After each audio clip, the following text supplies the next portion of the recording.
ఓం శ్రీ గణేశాయ నమః. శ్రీమాత్రే నమః. శివాయ గురవే నమః. శ్రీకృష్ణ పరబ్రహ్మణే నమః. శ్రీ గురుభ్యో నమః. సచ్చిదానందరూపాయ విశ్వోత్పత్యాదిహేతవే తాపత్రయ వినాశాయ శ్రీకృష్ణాయ వయం నమః. ప్రియ భగవద్బంధువులారా, గత 40 రోజులుగా మనం ఆంధ్ర మహాభారతంలో నన్నయ్య గారి విరచితమైనటువంటి ఆదిపర్వం చెప్పుకుంటున్నాం. షష్టమ ఆశ్వాసంలో ఉన్నాం. నిన్నటి రోజున పాండవులు ద్రుపదరాజ నగరం నుంచి హస్తినాపురానికి రావడం, ఆ తర్వాత విశ్వకర్మ ఇంద్రప్రస్థ నగరం నిర్మాణం చేయటం, నారదుడి యొక్క ఆగమనం, ఆ సందర్భంలో 5 భర్తలు 1 భార్య, ఈ సందర్భంలో తగాదాలు రాకూడదు అనేటువంటి విషయంలో కృష్ణుడి యొక్క అనుజ్ఞ మేరకి నారద మహర్షి సుందోపు సుందుల కథ చెప్పడం మొదలుపెట్టాడు. ఆ సుందోపు సుందులు ఇద్దరు రాక్షసులు, మహాపరాక్రమం కలిగిన వాళ్ళు. వాళ్ళిద్దరికీ వేరే వాళ్ళ చేత చావు లేదు, ఒకళ్ళనొకళ్ళు కొట్టుకొని చావాల్సిందే తప్ప. అందుకని తిలోత్తమ అనేటువంటి ఒక అప్సరసని బ్రహ్మదేవుడు సృష్టించి పంపించాడు. ఎక్కడికి? మానవలోకానికి. ఈ సుందోపు సుందులు పరిపాలించే రాజ్యానికి వచ్చింది. ఆ వింధ్యపర్వత అరణ్య ప్రాంతం అంతా వెలుగులు చుమ్ముతూ వచ్చింది. అమ్ముదిత చూచి అన్నయు తమ్ముడు నొక్కట మనోజత అడితులై ఆగమ్మున రాగమ్మున అన్యోన్య స్నేహంబులు చెడి దృష్ట్లు నిలిపి అయ్యువతిపై. అది ఈ అద్భుతమైనటువంటి సౌందర్య రాశి ఎప్పుడైతే ఆ వింధ్యపర్వతం దగ్గరికి వచ్చిందో, ఆ అమ్మాయిని చూసినటువంటి ఈ అన్నదమ్ములు ఇద్దరు కూడా సుందోపు సుందులు మన్మథ బాణ పీడితులై పరస్పర స్నేహాన్ని విడిచిపెట్టి అనురాగంతో ఆమె మీద చూపులు నిలిపారు. ఇద్దరు ఒకే ఆసనం మీద కూర్చుంటూ, ఒకే ఆహారం భుజిస్తూ, ఒకే వాహనం ఎక్కుతూ, ఒకే ఇంట్లో ఉంటూ, ఒకే మంచం మీద పడుకుంటూ, ఒకే పని చేస్తూ ఒకటిగా ఉన్నటువంటి ఆ బలవంతులు, ఆ సుందోపు సుందరు ఇద్దరు కూడా దైవ యోగం వల్ల ఒక్క స్త్రీనే కామించారు. అన్నీ ఒక్కటే వాళ్ళకి, కానీ స్త్రీని కూడా ఒకదాన్నే కామించేసరికే అప్పుడు విపత్కర పరిస్థితి ఏర్పడిందనమాట. ఇది నా వల్లభ, ఇది నా హృదయేశ్వరియనుచు కోరి ఇరువురు మదనోన్మదులై పరిగ్రహించిరి తదీయ కమనీయ సవ్య దక్షిణ కరముల్. వాళ్ళిద్దరు కూడా ఈ అమ్మాయి నాది, ఈ అమ్మాయి నాది అంటూ ఒకళ్ళు కుడి చేయి, ఒకళ్ళు ఎడం చేయి పట్టుకొని లాగుతున్నారు. ఈ విధంగా ఆమె 2 చేతులు పట్టుకొని, ఓ సుందరి, మా ఇద్దరిలో నువ్వు ఎవరిని కోరుకుంటావో చెప్పు అని సుందోపు సుందరు ఇద్దరు అడిగారు. అప్పుడు ఆమె అన్నది నైపుణ్యంగా, మీలో మీరు యుద్ధం చేసి మీ ఇద్దరిలో ఎవరు గెలుస్తారో అతన్ని వరిస్తాను అన్నది. అప్పుడు ఆ విధంగా తిలోత్తమ చెప్పగానే ఇద్దరు కూడా తగ్గకుండా, వజ్రం వంటి శరీరం వల్ల కలిగినటువంటి వాళ్ళు ఆ సుందోపు సుందులు తమలో తాము విజృంభించారు. కొండను మరొక కొండ ఎదుర్కొన్నట్లుగా ఒకరినొకరు ఎదుర్కొన్నారు. తిలోత్తమ కారణంగా ఆ సుందోపు సుందులు వ్యతిరేక బుద్ధితోటి కోపాత్ములై పిడుగుల వంటి గట్టి పిడికిళ్ళి పోట్లతో ఒకరినొకరు కొట్టుకుంటున్నారు. ఒకరితో ఒకరు సంతోషకరంగా మాట్లాడుకునేవాళ్ళు పూర్వం, ఒకరి మేలు మరొకరు కోరేవాళ్ళు. అటువంటి ఆ రాక్షసులు పరాయి వాళ్లలాగా, శత్రువుల్లాగా కోపంతో రెచ్చిపోయి ఒకళ్ళనొకళ్ళు కొట్టుకొని ఒక అందమైన స్త్రీ కోసం చచ్చిపోయారు. ఇది ఇక్కడ నారద మహర్షి చెప్తున్నాడు, ఓ ధర్మరాజాదులారా, ఇంతుల నిమిత్తమున ధృతిమంతులు పొందుదురు భేదమతి కావున మీరింతయు నెరింగి యొండులు చింతింపక సమయమిందు సేయుడు బుద్ధిను. నాయనా, ధైర్యవంతులు కూడా స్త్రీల యొక్క కారణంగా విరోధం పొందుతారు. కాబట్టి దీనిని బాగా తెలుసుకొని ఇతర ఆలోచనలు చెయ్యకుండా బుద్ధిపూర్వకంగా మీలో మీరు ఒక ఏర్పాటు చేసుకోండి అన్నాడు నారదుడు. అనిన నారద మహాముని పల్కు చేకొని తమలో నొడంబడి విమల బుద్ధి ఏ ఉరయందును ద్రోవది ప్రీతితో నొక్కొక్క ఇంట తానొక్క ఏడు క్రమమున నుండును కమలాక్షి ఎవ్వరి ఇంట తానుండే అయ్యింటి వలన పెరచు చనకుండ నెరుగక చనిరేని వెలయగా 12 నెలలు తీర్థసేవ చేయుచును విశేష వ్రతంబులు ధీర వృత్తి జలుపువారు కానా సన్మునీంద్రునొద్ద సమయంబు చేసిరి రాజనుతులు పాండురాజసుతులు. ఆ పాండవులు నారద మహాముని చెప్పినటువంటి మాటని అర్థం చేసుకున్నారు. అరమరికలు లేనటువంటి మనస్సుతో వారు చెప్పిన మాట ఒప్పుకున్నారు. ఆ పాండవులు 5 పట్ల ద్రౌపది ప్రేమతోటి ఒక్కొక్కరి ఇంట్లో ఒక్కొక్క సంవత్సరం క్రమంగా ఉండడానికి ఏర్పాటు చేసుకున్నారు. అలా ద్రౌపది ఎవరింట్లో ఉంటుందో వాళ్ళ ఇంటి వైపు మిగతా 4 వెళ్లకుండా ఉండడానికి ఒకవేళ పొరపాటున వెళితే తెలియక ఆ వెళ్ళినటువంటి వాడు 12 నెలలు తీర్థయాత్రలు విశేష వ్రతాలు చేయడానికి వాళ్ళు ఒక వడంబడిక చేసుకొని పరస్పరం అంగీకరించారు. ఆ మేరకి నారద మహర్షి దగ్గర ప్రతిజ్ఞ చేశారు 5. అంటే వాస్తవానికి మనం ఆలోచిస్తే కలిసి ఉన్న వాళ్ళ మధ్య కలహాలు కల్పించటం కలహభోజనుడైనటువంటి నారదుడి యొక్క స్వభావం. కానీ ఇక్కడ పాండవుల మధ్య ద్రౌపదీదేవి కారణంగా ఎప్పుడూ కలహాలు ఏర్పడకుండా నారద మహర్షి ప్రయత్నించడం ఒక పెద్ద ప్రత్యేకత. ఈ ప్రయత్నం ఆయన సొంతంగా చేసింది కాదు, శ్రీకృష్ణ భగవానుడి యొక్క ప్రేరణతో చేశాడు. అంటే నారద మహర్షి యొక్క ప్రయత్నం పాండవులకి దైవానుగ్రహం ఉన్నది అని చెప్పడానికి పరోక్షమైనటువంటి చిహ్నమే. ఉదాహరణ, ఈ విధంగా హితోపదేశం చేసి నారదుడు వెళ్ళిపోయాడు. పాండవులు తమ ప్రతిజ్ఞను తప్పకుండా పాలిస్తూ సుఖంగా ఉన్నారు. కొంతకాలం గడిచిన తర్వాత ఒకనాడు ఒక బ్రాహ్మణోత్తముడు గోలుగోలను విలపిస్తూ అర్జునుడుండే దగ్గరికి వచ్చాడు. అర్జున, నా హోమధేనువును దొంగలు కాజేసుకు వెళ్ళారు. వెంటనే ఆ మాట వినగానే, ఆ ఏడుపు వినగానే అర్జునుడు వెంటనే స్పందించాడు. బ్రాహ్మణులుగా ఏర్పడినటువంటి బాధ గనక తీర్చకపోతే పాపం వస్తుందని ఆ బ్రాహ్మణుడి యొక్క దుఃఖ కారణాన్ని అడిగాడు. అప్పుడు ఆ బ్రాహ్మణుడు మళ్ళీ చెప్పాడు,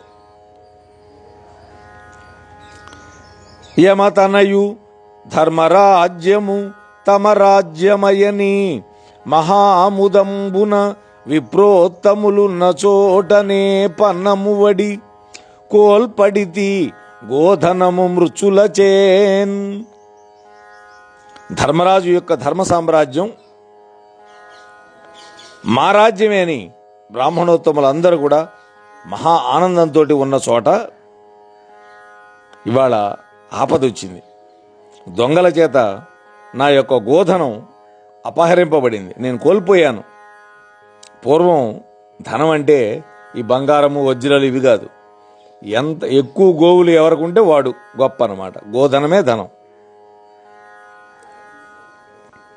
బ్రాహ్మణుడు అంటున్నాడు, అర్జున, వదలక మృత్యుల వధించి నా హోమధేనువు క్రమ్మర తెచ్చి ఇమ్ము జననుత దాని వత్సంబు నిన్నటగోలె నుడుగక అరచుచున్నయది పలుకలకెడలేదు బాణాసనము కొని చనుదెమ్ము నాతోడ పట్టననిన ద్రౌపదీ సహితుడై ధర్మరాజు ఆయుధాగారంబునందున్న కార్ముకంబు పుచ్చికొనగ తనకు పోలమి ఎరిగియు విప్రుని ఆర్తారవము వినగనోపక అర్జునుండు నిజ శరాసన గ్రహణార్థము ఆయుధాలయమున కరిగెనబుడు.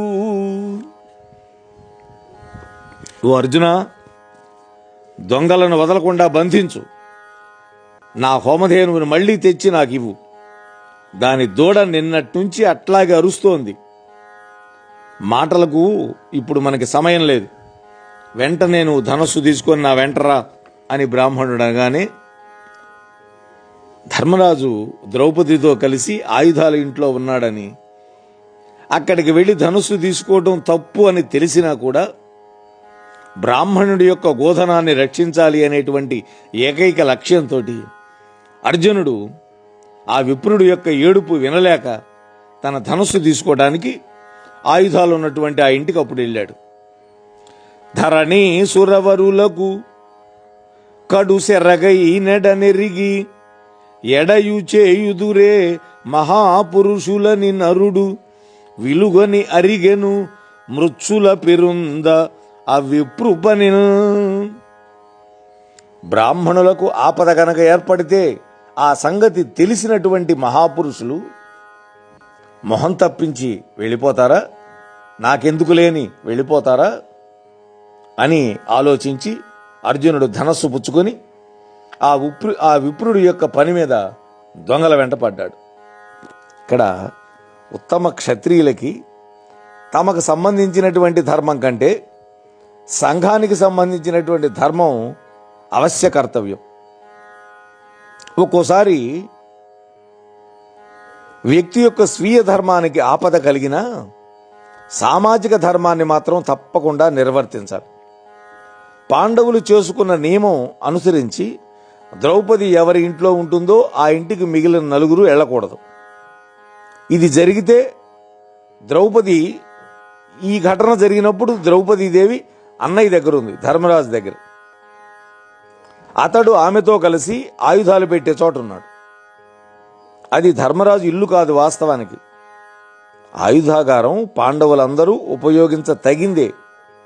అందువల్ల అర్జునుడు ద్రౌపది ఉన్న ఆ చోటికి పోవడం అధర్మం అనడానికి వీలే లేదు. కానీ ద్రౌపది ధర్మరాజుతో కలిసి ఉన్న ఏ ఇంట్లోకైనా ప్రవేశించకూడదు అనేటువంటి నియమాన్ని గనక వ్యాఖ్యానించుకుంటే అది తప్పు అవుతుంది. అయితే ఈ ధర్మాధర్మ విచారణం చేయడానికి ధర్మరాజు ముందుగా తెలియపరిచి ద్రౌపదితో కూడా అతడు అవతలికి వెళ్ళిపోయిన తర్వాత ఆయుధాగారంలో విలును తీసుకుపోవడానికి వ్యవధానం లేదు. బ్రాహ్మణుడు తొందర చేస్తున్నాడు. ధర్మ నిర్వహణలో తనకు కలిగే నష్టం కంటే సమాజానికి కలిగేది, అలాగే బ్రాహ్మణులకు కలిగే నష్టాన్ని పరిగణలోకి తీసుకొని ప్రవర్తించే ధర్మవీరుడు అర్జునుడు. ఆ విధంగా ప్రవర్తించటం ఉత్తమ వీరుల యొక్క లక్షణం.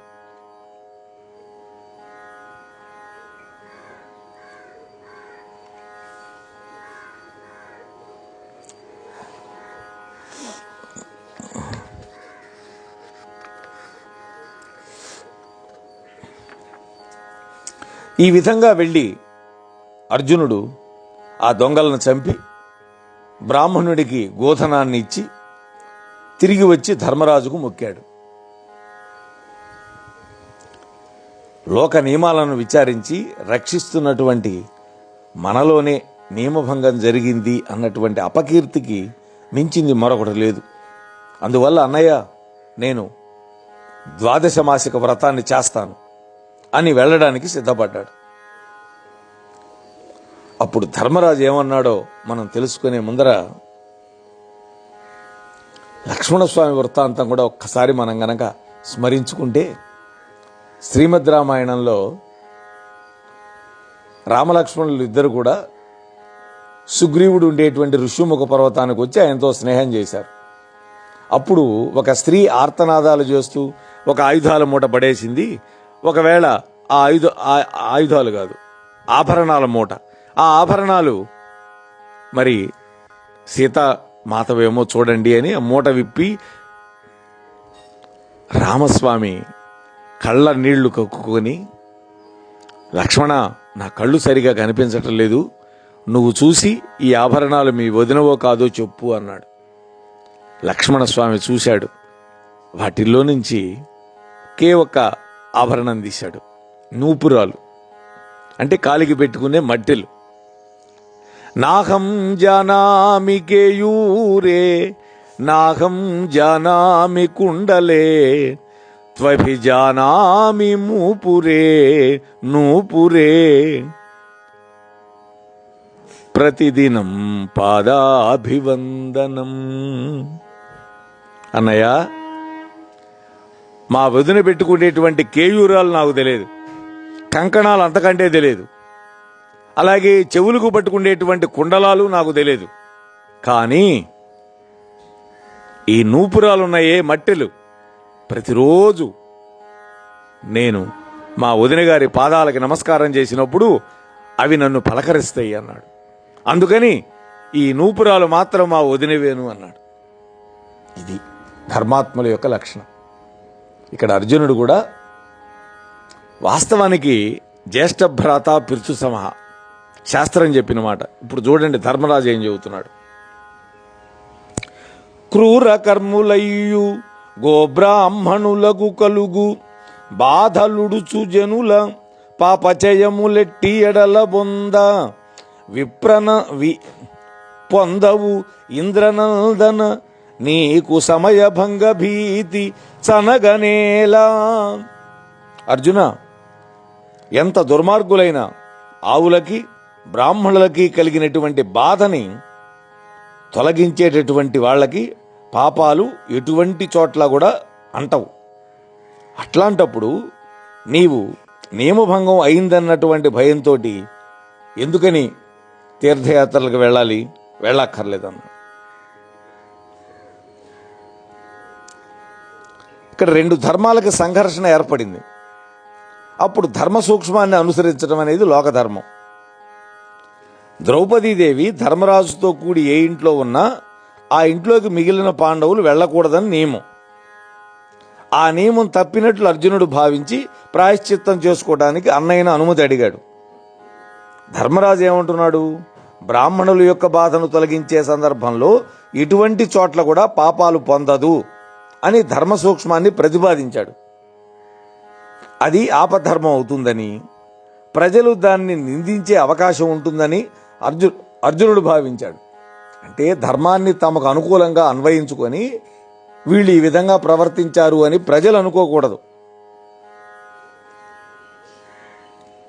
ఈ సందర్భంలో దేవీ భాగవతంలో ఒక అద్భుతమైన కథ కనపడుతుంది.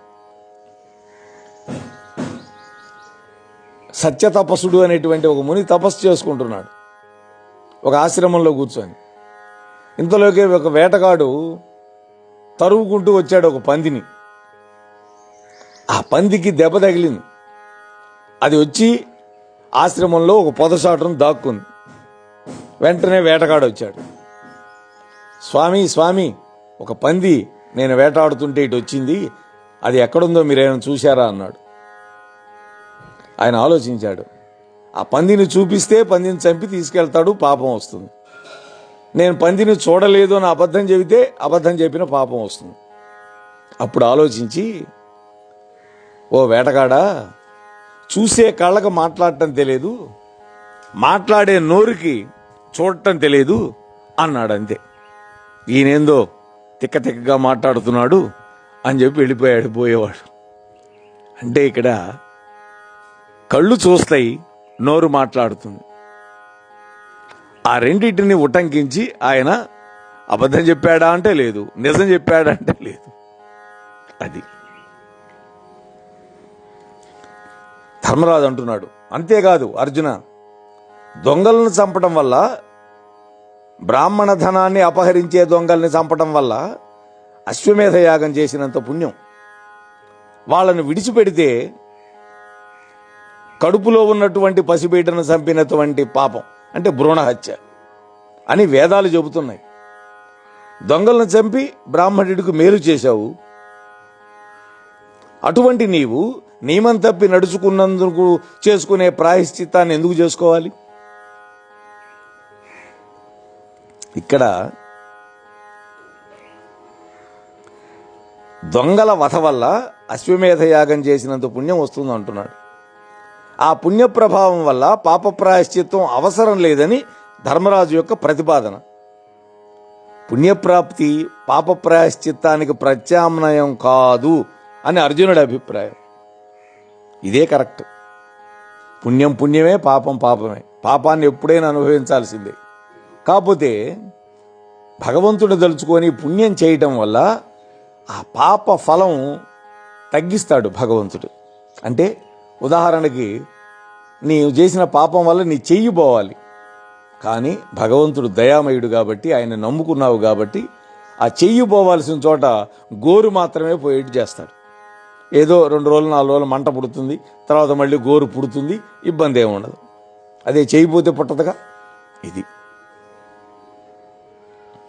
అర్జునుడు అంటున్నాడు, భూజన పరివాదంబు అవ్యాజంబున పరిహరింపవలయును మనకు వ్యాజమున ధర్మలోపంబు ఆజి జయ పరిహరితుండ్రయ్య మహాత్ముల్. అన్నయ్య, అకారణంగా భూజనుల వల్ల కలిగినటువంటి నిందనైనా సరే మనం తొలగించుకోవాలి. అటువంటప్పుడు ఏదో ఒక సాకు పెట్టి మహాత్ములైనటువంటి వాళ్ళు ధర్మం తప్పడాన్ని త్రోసిపుచ్చుతారా అన్నయ్య? నన్నయ్య గారి యొక్క రుచిరార్థ సూక్తి అనదగినటువంటి సుభాషితం. ఏ కారణం లేకుండానే రాజులకు ఒక్కోసారి నిందలు వస్తుంటాయి. కారణం లేదు కదా అని దాన్ని నిర్లక్ష్యం చేయకుండా ఆ నిందను తొలగించుకోవడానికి ప్రయత్నం చేయాలి. అది రాజధర్మం. మరి ఇక్కడ ఏదో ఒక సాకు చెప్పి నియమాన్ని పాటించామని పాండవులు సమర్థించుకున్నారు అని రేపు ప్రజలు సహేతుకంగా విమర్శించడానికి మనం అవకాశం కలిగించడం సమర్థనీయం కాదు అని అర్జునుడు అంటున్నాడు. నిర్మల ధర్మకర్మ దీక్షా పరతంత్రుడు అనిపించుకుంటున్నాడు అర్జునుడు. ధర్మరాజు అతని మాటను కాదు అనలేకపోయాడు. అంటే వాస్తవానికి ఇంకొక విషయం కూడా చెబుతారు పెద్దలు, జ్యేష్ఠ భ్రాత పితృసమహ అని. అంటే పెద్దన్నయ్య తండ్రితో సమానం, పెద్దన్నయ్య భార్య వదిన తల్లితో సమానం. కాబట్టి తల్లి తండ్రి ఎక్కడైనా ఉంటే ఏ ఇంట్లోనైనా కొడుకు వెళ్ళటానికి ఎప్పుడు కూడా ఆటంకం ఉండదే. ఆ రకంగా చూసినా అర్జునుడు చేసిన తప్పు కాదు ఇది. అందుచేత అన్నయ్య, నాకు ఈ 12 మాసాల పాటు తీర్థయాత్రలు వ్రతాలు ఆచరించడానికి అనుమతి ఇవ్వండి అని నమస్కరించి అన్నయ్య దగ్గర ద్రౌపదీదేవి, అలాగే మిగతా 3 తమ్ముడు, ఒక అన్నయ్య మిగతా 2 తమ్ముళ్ళ దగ్గర, అలాగే పెద్దల దగ్గర అనుమతి పొంది అన్ని వేదాలు వేదాంగాలు చదివినటువంటి బ్రాహ్మణులు, అనేక శాస్త్రాలు తెలిసినటువంటి చక్కటి కథలు చెప్పడంలో సమర్థులైనటువంటి పౌరాణికుల్ని తన వెంట పెట్టుకొని తీర్థయాత్రలకు బయలుదేరి వెళ్ళాడు. అర్జునుడు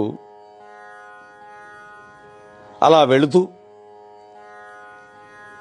ఆ పుణ్యాత్ములని బ్రాహ్మణులని పూజ చేసుకుంటూ వాళ్ళ వల్ల పుణ్యకథలు వింటూ తీర్థయాత్రలు చేస్తున్నాడు.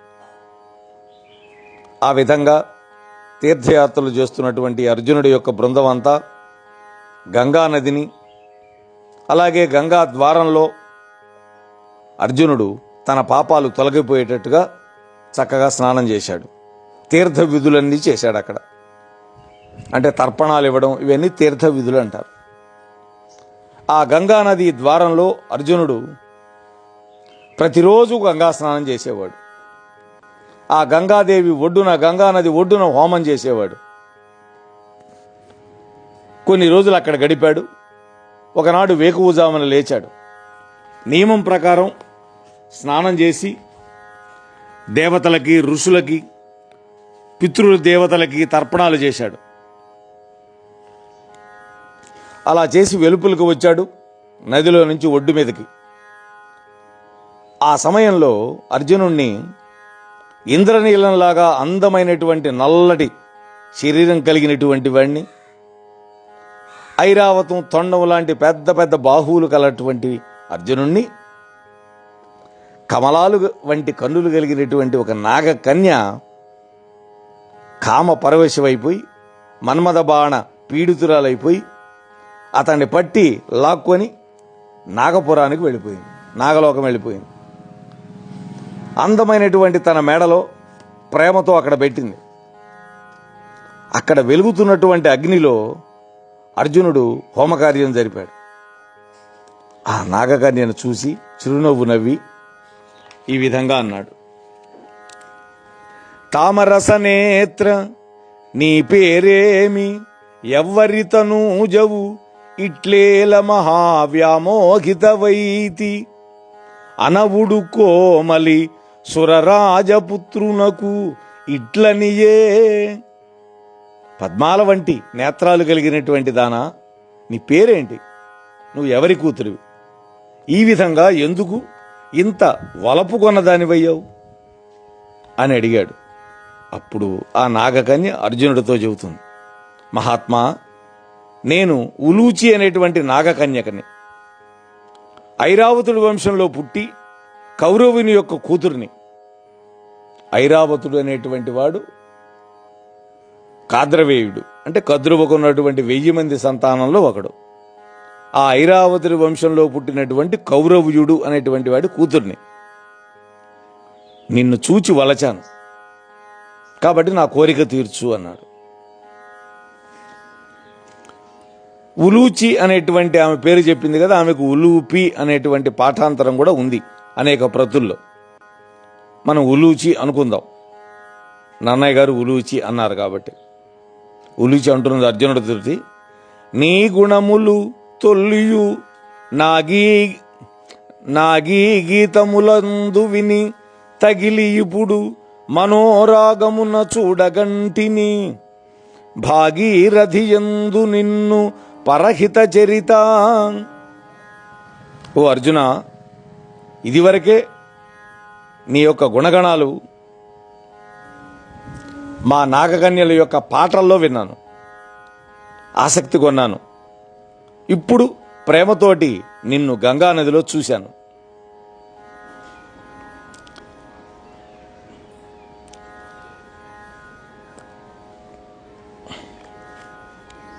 అప్పుడు అర్జునుడు అన్నాడు: ఓ కాంత, మా అన్నగారి యొక్క ఆజ్ఞతోటి 12 నెలల వ్రతం చేస్తూ, అన్ని పుణ్యతీర్థాలలో స్నానం చేస్తూ, వేద విధులైనటువంటి బ్రాహ్మణోత్తములతో కలిసి నేను బ్రహ్మచర్య వ్రతాన్ని చేస్తూ ఉన్నాను. ఇప్పుడు బ్రహ్మచర్య వ్రతంలో ఉన్నాడు. నేను ఇప్పుడు నీ కోరికని ఏ విధంగా తీర్చగలుగుతాను అన్నాడు. ఎంత ధర్మాత్ముడో చూడండి అర్జునుడు. ఈ ఒక్కచోటే కాదు, ఆ తర్వాత అరణ్య పర్వంలో అర్జునుడి యొక్క వైభవం తెలుస్తుంది. మళ్ళీ విరాట పర్వంలో కూడా తెలుస్తుంది. ఆయా పర్వాలు వచ్చినప్పుడు ఆ ఘట్టాలు మనం చెప్పుకుందాం. ఉలూచి అన్నది, ద్రౌపదీదేవి విషయంలో మీరు చేసినటువంటి ప్రతిజ్ఞ, మీ తీర్థయాత్ర యొక్క కారణం, మీ వ్రతం నాకు తెలుసు. అన్ని తీర్థాలు సేవించడం, అన్ని వ్రతాలు చేయడం, అన్ని దానాలు ధర్మకర్మలు చేయడం ప్రాణదానంతో సమానం కానే కావు అన్నది. నా కోరిక గనక నెరవేరకపోతే నేను మన్మథాగ్నిలో ప్రాణాలు విడవటం జరుగుతుంది. కాబట్టి నన్ను రక్షించు, దీనివల్ల నీకు వ్రతభంగం కాదు. ఇది ఆమె వాదన. కాబట్టి మన్మథ బాణాలతో పీడింపబడుతున్న నన్ను గనక నువ్వు అనుగ్రహించకపోతే నేను ఇప్పుడే ప్రాణం విడిచిపెడతాను, అప్పుడు నీకు పాపం వస్తుంది అంటున్నాడు. ఈ మాట వినగానే అర్జునుడు ఉలూచి యొక్క కోరిక తీర్చి ఆ రాత్రి నాగలోకంలో గడిపాడు. ఆమె సజ్జోగర్భం ధరించింది. ఇరావంతుడు అనేటువంటి కొడుకును పొందింది. సజ్జోగర్భం అంటే అప్పటికప్పుడే గర్భం రావటం, అప్పటికప్పుడే పిల్లవాడు పుట్టడం. ఆ రాత్రి అయిపోయింది. సూర్యోదయం కాగానే మళ్ళీ గంగాద్వారానికి వచ్చి జరిగిన వృత్తాంతం అంతా తనకు తోడుగా ఉన్నటువంటి బ్రాహ్మణులందరికీ చెప్పాడు. అంతే తప్ప దాచిపెట్టల. వాళ్ళ హృదయాలకు కూడా ఆనందం కలిగించాడు స్వామి అర్జునులు వారు. ఆ తరువాత అర్జునుడు హిమాలయాల పక్కనే ఉన్నటువంటి అగస్య వటక్షేత్రాన్ని, మిక్కిలి ఎత్తైనటువంటి భృగుతుంగ క్షేత్రాన్ని చూస్తూ సంతోషంతో అక్కడి నుంచి హిరణ్యబిందు తీర్థానికి వెళ్ళాడు. ఆ హిరణ్యబిందు తీర్థంలో గోదానం, భూదానం, సువర్ణదానం అనేక దానాలు చేశాడు. యజ్ఞం కోసం బ్రాహ్మణోత్తములకి వేలాది ఆవులనిచ్చాడు. అక్కడి నుంచి బయలుదేరి తూర్పు దేశానికి వెళ్ళాడు. అక్కడ నైమిషారణ్యంలో జగన్నాథుణ్ణి ఆరాధించాడు. అక్కడి నుంచి ఉత్పలిని, కౌశిక, నంద, అపరనంద, గయ, గంగా సాగర సంగమ స్థలం మొదలైనటువంటి ప్రదేశాలన్నీ చూసుకుంటూ కళింగ దేశంలోకి ప్రవేశించాడు. అర్జునుడి వెంట వచ్చినటువంటి బ్రాహ్మణుల్లో కొంతమంది కళింగ దేశ ద్వారం నుండి తిరిగి ఉత్తర కురుభూములకు వెళ్ళిపోయారు. మిగిలిన వాళ్ల సాయంతో పార్థుడు తూర్పు సముద్ర తీరంలో ఉన్నటువంటి జగన్నాథ స్వామిని సేవించాడు. అంటే పూరి జగన్నాథం. ఆ తర్వాత మహేంద్ర పర్వతం చూశాడు. మోహనవాణి తెలుగు పోడ్కాస్ట్ ఛానల్ని లైక్, షేర్, సబ్స్క్రైబ్ చేయండి. ప్రక్కనున్న గంటను మ్రోగించండి.